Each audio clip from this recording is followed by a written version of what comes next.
Rudy, God, did you hear? Did you hear? Did you hear? Wizards has they may be discontinuing draft booster boxes to certain regions of the world.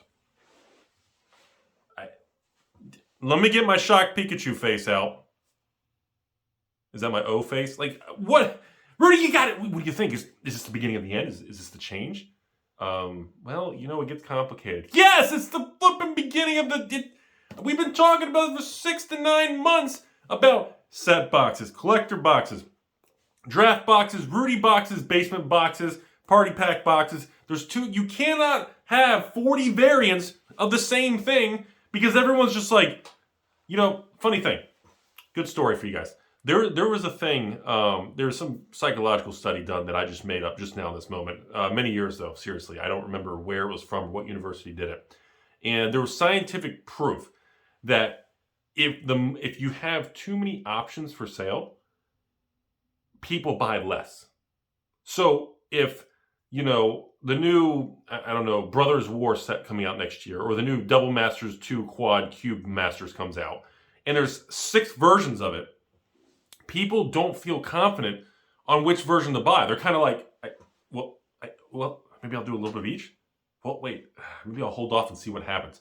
It creates uncertainty because it's telling us from a consumer standpoint, the consumer is saying, Wizards clearly doesn't even, there's so many versions, they don't know what the consumer wants. And the consumer is saying, well, there's so many versions, Wizards not even sure which one I should buy. Like, which one's the best? And then, of course, someone goes into an LGS and they're like, Rudy, I'd like to buy the best version. And then the LGS employee getting paid some, $1 million an hour is going to say, I don't know which one's the best. It's personal choice. So then you run into a situation where everybody involved is like, there's not really a best or worst. It's personal preference, which makes it worse. And that's, ladies and gentlemen, where we are in 2021, going into 2022. So on the news of this whole thing, yes, Wizards have to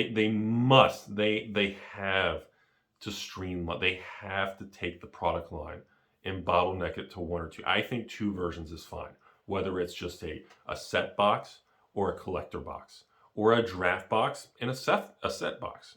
Set and draft are pretty close. I mean, set, you can't have this many versions. You can't have a commander deck set with every release. You can't have a draft, a set, a pre-release, and a collector box, and then the commander set. You can't. It's just too much. And you top that off, you've got Midnight Hunt and Crimson Vow, which has all these versions. Between both of these Innistrad double feature products, you have 5 variants for each set. So there's 10 versions of the product. And now there's a WPN double feature version that's only accessible through them. So it's like the 11th variant of the Midnight Hunt, Crimson Vow, Innistrad block. There's so much of it, and you can see, look at the secondary market. Look at, people are just like, okay. Let me tell you something funny. 2 days ago, I don't know when you're gonna watch this video, in the middle of the week here, I think December 7th, December 6th, I don't know what day you're watching this, but around December 6th or 7th, got an email and a phone call, multiple distributors. Hey, Rudy, how's your taco going? I said, a little sleepy, but okay. So by the way, just so you know, Wizards dropped allocation. We can do open order if you need to order a lot. If you want to do a big deal on some sort of Innistrad product, what do you want to do? It's open. I said, oh, that seems pretty quick. And I responded with, I will pass. I don't plan on ordering it and offering it or even selling it to the patrons or anything at this time because I don't think there's a demand for it. I think a few people will buy it, as some loyal people that just buy every Magic release. But overall, I don't think there's enough demand for me to order that quantity to make it worthwhile. I just don't think I can move the product. Yeah, I genuinely don't think I can move the product. And they were like, oh, okay. And that's, I'll reassess it because, we went through this with Theros, Beyond Death Theros, not the original Theros. And later on, the market shifted. And we could experience that kind of shift again. But based on where we are now, so anyways, back to the topic of the video.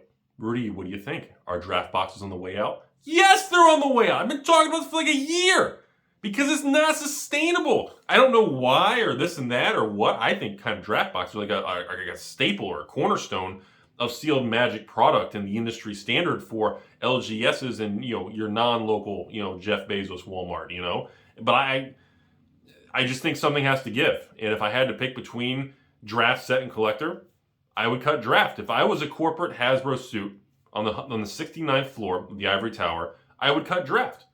And when the board and the directors and all the people with the higher up lab coats asked me, well, Rudy, why would you cut the draft product versus the other products? And I would say, well, the draft product has the worst margin of profit for my Papa Hasbro shareholders. And they'd say, well, please explain. And I'd say, well, we have 36 packs, set boxes 30 packs, 20% reduction in product, manufacturing, material, weight, everything, logistics. Okay. Number two, you just restructured the set boxes and made them small finally. So now stores love them. Number three, well, we charge more for set boxes versus draft. So not only do you get more revenue per unit, you're putting 20% less cardboard in the product, plus you just made the product smaller than a draft box. Like every category, from quantity of material, weight of the product, price per unit sold margin, and like every category of the product of set box is winning against draft box. So now, when this out of nowhere press release is like, ding, ding, ding, ding, hello, this is Wizards of the East Sorcerer's Coast, and we think we're going to start discontinuing some different languages for the Asia Pacific region, and we're gonna kind of see what happens. And again, this is textbook, just like we talked about serialized cards.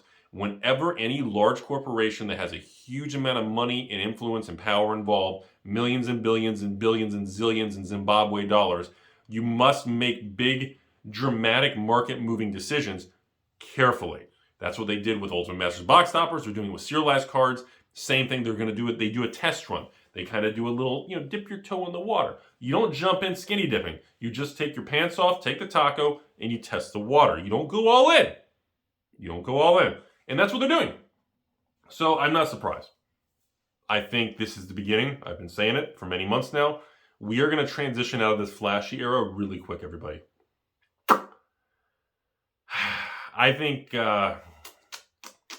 I think this could be the shortest era. Like, considering, like, when you look at these bronze, silver, gold era terms that I always kind of throw into this Magic world. In this flashy era that started with Throne of Eldraine, ended the bronze with War of the Spark into this flashy variant era. I think this era is going to be the shortest era of Magic history. Gold era is, reserve list cards. Silver is that whole 2000 Silver Age. Bronze is post RTR with the printed demand. And now and those are all usually like 5-10 year eras. They're very large eras. And I think this flashy era is only going to last 3-4 years. And I think we're on probably year 3 right now. And again, Wizards works in advance, so we don't know how much is already predetermined. But I think it's going to be the smallest era because they're realizing the shit just doesn't work.